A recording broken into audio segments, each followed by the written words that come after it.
Dans ce second épisode, on sort la grosse pelle. On va préparer l'accès chantier, le busage du fossé et surtout s'attaquer au terrassement. Les caméras sont ok, la pelle est en route. Bon épisode à tous et n'oubliez pas, l'espace commentaire est fait pour ça.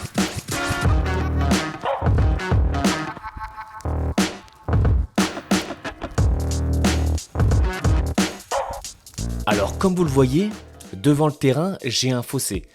Et évidemment, pour accéder au terrain, il fallait donc réaliser un accès de chantier. Sur chaque projet de maison individuelle, c'est très souvent obligatoire. Soit votre constructeur vous le chiffre, ou alors vous pouvez le faire vous-même. Dans mon cas, j'avais un fossé qui, l'hiver, est très souvent rempli d'eau. Donc mon constructeur m'a facturé 3 680 € le busage, soit de placer une buse d'un diamètre de 40 cm sur 16 mètres linéaires. Bon, j'ai trouvé ça un peu cher, sachant qu'une buse de ce genre c'est 250 € dans le commerce pour 6 mètres linéaires. Évidemment, sans la manutention, la livraison, bref. Vous l'avez compris, l'idée c'est de se raccorder au busage de la rue qui est existant et de recouvrir de terre. Bon, j'ai eu une réunion avec la mairie à ce sujet, tout ne s'est pas passé comme prévu. Je n'ai pas fait ma déclaration pour mon accès de chantier. J'avoue que c'est de ma faute, je ne m'étais pas renseigné sur le sujet. Donc, quand on fait des erreurs, on les répare. Je dois donc remplir un CERFA 13404-10, c'est le règlement selon le PLU de ma commune, en y joignant mes plans, la largeur de passage souhaitée, ainsi que les matériaux utilisés. Du coup, j'ai dû retirer une buse. Pour celles et ceux qui en veulent, c'est à venir chercher. Avant tout ça, vous devez évidemment réaliser des études de sol pour savoir sur combien de profondeur vous allez devoir intervenir. Lors de l'achat de terrain, celle-ci est d'ailleurs obligatoire, vous vous en doutez bien. Pour ça, je laisse la parole à Cyril Kalim de Modulbat, qui est maître d'œuvre et bien mieux qualifié que moi sur le sujet. Merci Lucas, bonjour à tous. Pour une construction qui dure, il faut des bases solides. Et ça passe par des fondations adaptées au type de sol. Pour cela, le géotechnicien commence par te mettre une carotte dans le terrain, on est bien d'accord? Un peu comme les carottes glaciaires que tu as déjà vues dans C'est pas sorcier avec Jamy. Jamy, ils vont quand même pas me laisser dans le trou, non? Oh bah ça, je t'avais prévenu hein.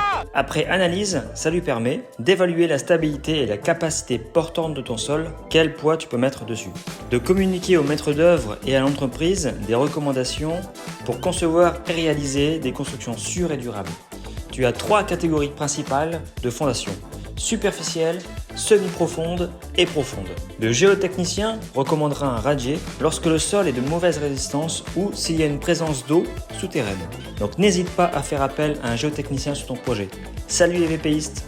Merci beaucoup Cyril. Dans ce rapport d'études de sol, vous avez énormément d'indicateurs comme la localisation située dans un territoire à risque important d'inondation, les mouvements de terrain recensés dans un rayon de 500 mètres, les cavités recensées dans un rayon de 500 mètres, le type d'exposition sismique à la localisation, etc., etc., etc. Bref, c'est quelques exemples, mais vous avez un rapport détaillé, complet par l'entreprise qui réalise l'étude géotechnique. D'ailleurs, si vous êtes actuellement à la recherche d'un terrain, vous pouvez vous aider du site du gouvernement, georisque.gouv.fr, où vous trouverez déjà quelques informations sur votre futur terrain. Ici, tout va bien. On réalise des fondations superficielles à semelles filantes.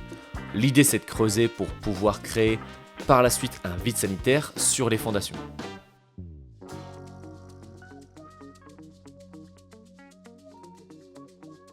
Oui, vous l'avez vu, Fabrice fait des petits ronds avec sa bombe de peinture. L'idée c'est qu'il mesure la profondeur préétablie et une fois qu'il est bon, il met des repères au sol afin que le terrassier ne creuse pas 2 fois au même endroit.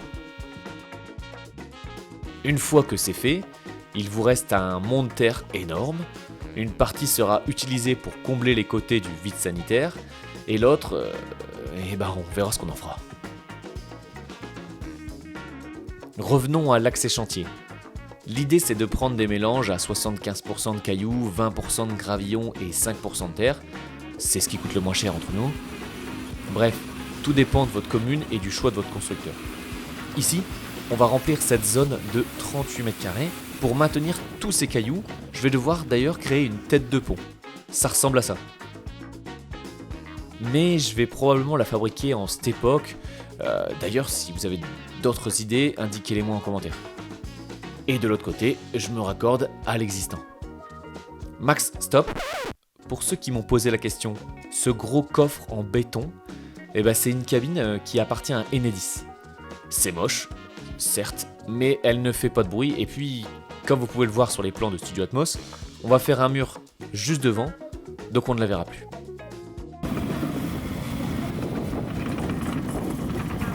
C'est le moment de changer de godet. Une petite dédicace à nos Instagrammeurs RiestTP et Solène Machinerie. Pour celles et ceux qui sont fans de grosses machines, allez voir leur compte.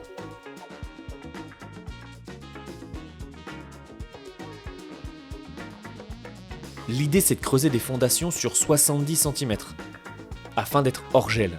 On viendra y placer par la suite le ferraillage et les bétons pour avoir une base solide et supporter la future maison.